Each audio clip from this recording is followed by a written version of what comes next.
काय गोष्ट सांगतोय पहा. एक राजा नावाचा एक विद्यार्थी असतोय पहा. काय विद्यार्थ्याचं नाव? राजा.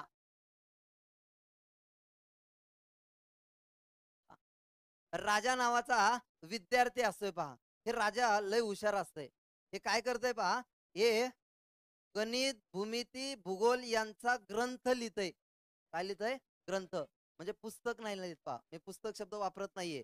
पहा, आता तुम्ही म्हणता सर पुस्तक का वापरणार? पुस्तक शब्द दुसरीकडे जाणार आहे. है ना? मग हे काय लिहितंय? पहा, राजा नावाचा विद्यार्थी आहे. तो कोणत्या कोणत्या विषयाचा ग्रंथ लिहितो? गणित, भूमिती, भूगोल आणि ग्रंथ. इथं लिहिलेले सगळे शब्द तत्सम आहेत. मग लक्षात ठेवा, भूगोल हा शब्द कोणता आहे? तत्सम. भूमिती तत्सम. गणित तत्सम शब्द आहे. ग्रंथ तत्सम शब्द आहे. इथपर्यंत कळलंय? आता पहा, राजाने काय लिहिलंय? ग्रंथ लिहिलाय. मग ग्रंथ लिहिल्यानंतर त्याचा सत्कार करण्याचं ठरवतात. कशाचं? सत्कार. म्हणजे राजाचा काय करायचा? सत्कार. आणि सत्कार करण्यासाठी एक समिती नेमली जाते. काय नेमली जाते? समिती. आणि सगळ्यांना विचारलं जातंय पहा, की मग राजाचा सत्कार करायचा का? त्याने ग्रंथ लिहिलाय. मग त्याच्यावरती सगळ्यांचं त्याला समर्थन मिळतं. काय मिळतंय? समर्थन. पहा, म्हणजे राजाचा सत्कार करण्याचं ठरवलं, समिती स्थापन करण्यात आली, त्याला समर्थन सुद्धा मिळालं सगळ्यांचं. मग आता हा कार्यक्रम नेमकी घ्यायचा कुठं? कोण कोण या कार्यक्रमाला बोलवायचं? कसा कार्यक्रम आयोजित करायचं? याचं नियोजन ठरतं पहा. कोणताही कार्यक्रम करायचा असेल तर आपल्याला कोण कोण बोलवायचे, प्रमुख पाहुणे ठरवावं लागतं. तो कार्यक्रम नेमकी कुठं घ्यायचा हे ठरवावं लागतं. आणि त्या कार्यक्रम कसा घ्यायचा हे ठरवलं जातंय पहा. मग या कार्यक्रमाची रूपरेषा ठरते. या कार्यक्रमाला कोण कोण बोलवायचं ठरतं पहा. तर कोण कोण बोलवायचं? तर राजाचे एक गुरु असतात, त्यांचं नाव असतं जगन्नाथ स्वामी. पहा, तर जगन्नाथ स्वामी हे राजाचे गुरु असतात, त्यांना कार्यक्रमाला बोलवायचं ठरवलं जातंय. हे जगन्नाथ स्वामी जे गुरु असतात, हे काय असतात? तर एक महर्षी असतात पहा. काय असतंय? महर्षी. महर्षी असते, त्यानंतर ते विद्वान असतात, है ना? कारण की एवढा मोठा गुरु माणूस आहे म्हणले, तो कसा असणार आहे? विद्वान असणार आहे. ते पंडित सुद्धा असतात. म्हणजे अतिशय हुशार माणूस, ज्याला आपण काय म्हणतो रे? पंडित, है ना? आणि त्यांची जी कीर्ती असते, ही कीर्ती दाही दिशांमध्ये पसरलेली असते. म्हणजे या जगन्नाथ स्वामीची कीर्ती कुठं पसरलेली आहे? दाही दिशांमध्ये. दिशा आणि कीर्ती लक्षात ठेवा. का दाही दिशामध्ये पसरली? तर त्यांचा शास्त्राचा अभ्यास हा खूप मोठा असतोय. म्हणजे त्यांचा शास्त्र अभ्यास मोठा असल्यामुळं त्यांची कीर्ती कशी पसरली आहे? दाही दिशांमध्ये पसरलेली आहे. कळलंय का? लक्षात ठेवा. मग आता हे झाले, जगन्नाथ स्वामीला बोलवायचं ठरवलं. का तर ते राजाचे गुरु असतात. ते पंडित आहेत, महर्षी आहेत, विद्वान आहेत, है ना? आणि त्यांची कीर्ती दाही दिशामध्ये पसरली का? त्यांचा शास्त्राचा अभ्यास दांडगा आहे, है ना? मग आणखी कोणाला बोलवायचं?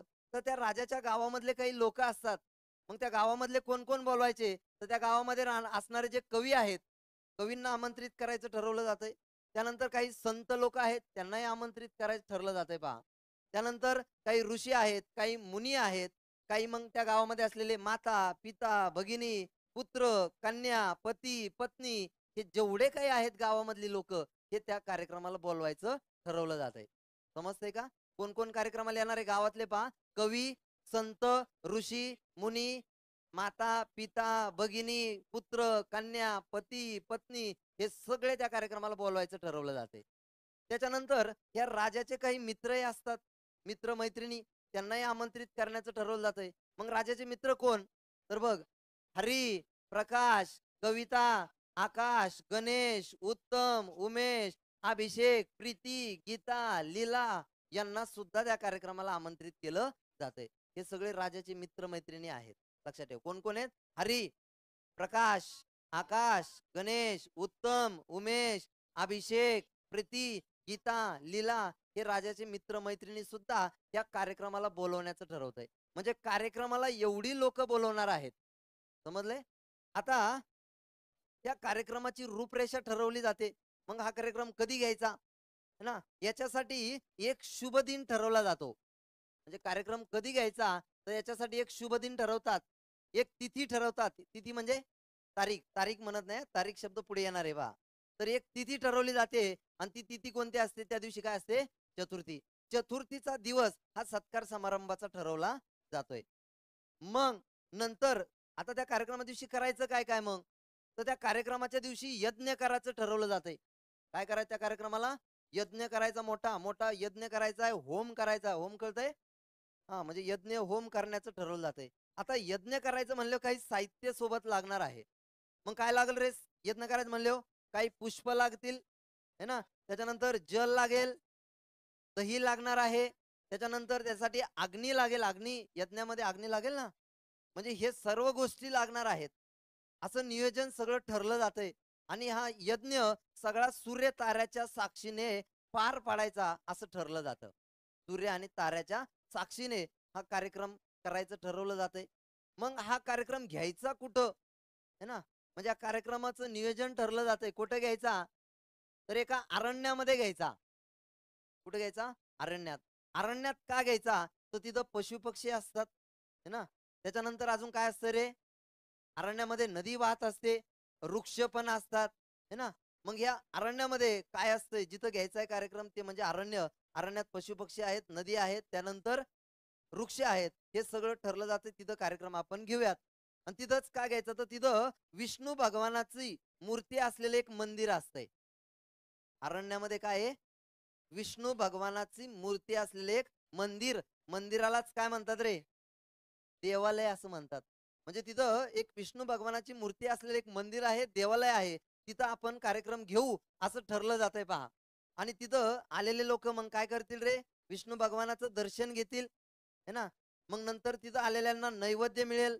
नैवेद्य दिला जाईल खायला आणि नैवेद्य खाऊन झालं, की नंतर मग सगळ्यांना काय द्यायचा? तिथं प्रसाद द्यायचा आणि प्रसाद खाऊन झाला, की नंतर भोजनाचा सुद्धा कार्यक्रम करायचा, असं त्याच्यामध्ये नियोजन ठरतं. बरं का? हां. गुंगला गडी लगेच. हां. तर भोजनाचा कार्यक्रमाचं नियोजन ठरलं. मग आता हे जे पहा, आता या कार्यक्रमाला होणार काय? आणखी काय-काय करायचं तिथं? तर जे जगन्नाथ स्वामी येणार आहेत, राजाचे कोण आहेत ते? गुरु. तर ते काय करणार त्याच्यामध्ये कीर्तन करणार असतात. मग कीर्तनामध्ये जगन्नाथ स्वामी काय सांगतात पहा, आपली ही जी पृथ्वी आहे, काय म्हणतात ते पहा कीर्तनामध्ये, आपली जी पृथ्वी आहे, या पृथ्वीवरती जन्म आणि मृत्यू या दोन्ही गोष्टी माणसाच्या आयुष्यातल्या अटळ आहेत. जन्म आणि मृत्यू कसं असतं रे? अटल असतात. बरोबर? म्हणजे जन्मही आहे माणसाला आणि मृत्यू सुद्धा येणार आहे. या दोन्ही गोष्टी अटळ आहेत. परंतु एक गोष्ट आहे पहा, हे जे करत असताना आपल्या आयुष्यामध्ये एक संसार नावाची एक गोष्ट येते. काय नावाची येते? संसार. हे माणसाच्या आयुष्यात जन्म आणि मृत्यूच्या मध्ये येणारी गोष्ट आहे, संसार. संसार करत असताना, या संसारामध्ये राहत असताना काय करायचे? तर आपले कर्म कर्म कसे केले पाहिजेत? चांगले केले पाहिजेत. आणि कर्म चांगले करायचे असेल तर काय करा? दान करा. दान धर्म केला पाहिजे आपण. तर आपले कर्म चांगले होतात. आणि दान धर्म केला, की आपल्याला काय मिळतं रे? पुण्य मिळतं. आणि पुण्य मिळाल्यानंतर मग आपण कुठे जाऊ शकतो रे? स्वर्गात मध्ये जाऊ शकतो. स्वर्गामध्ये आपण काय करतो? जातो पहा. आणि जर आपण पाप केलं, तर आपण कुठे जाणार आहेत? नरकात. समजलंय? अशी ही सगळं माहिती हे काय करतात? जगन्नाथ स्वामी कीर्तनामधून सांगतात. स्वामी कीर्तनामधून सांगतात आणि लोकांना विनंती करतात, की तुम्ही काय करा? दान धर्म करा, पुण्य करा, असं लोकांना सांगतात. आणि अशी विनंती करून शेवटी त्यांच्या विनंती करताना डोळ्यात काय येतात? अश्रू येतात पहा. लक्षात ठेवा. तर अशा पद्धतीने हे तत्सम शब्द आहेत. कळले सगळ्यांना? एकदम सोपे आहेत.